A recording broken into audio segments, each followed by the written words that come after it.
Now, kung makasalata, kung siya yung gingon, if we confess with our mouth that Jesus is our Lord and our Savior, and if we believe with Him with all our heart that God raised Him from the dead, He will save you and He will save me.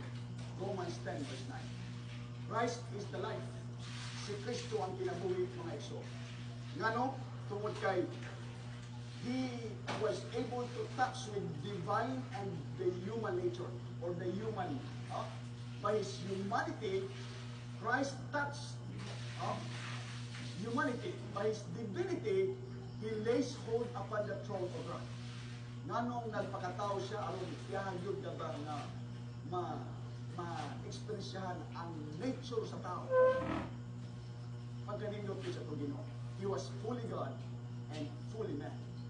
As the Son of Man, He gave us an example of obedience, mga kaigsunan. That's why naingon siya sa John 14:15, if you love me, keep my commandments. Now, what does it mean that Jesus learned obedience by the things we suffer? Dunay mga panultihon, mga igsoon ba nga lisod man kay tumanon ang kasubuan pastor, lisod man kay magbinutan. Human nga kung madawat si Kristo, pero He is our example of obedience. Siya ang atong ehemplo. As the Son of God, He gave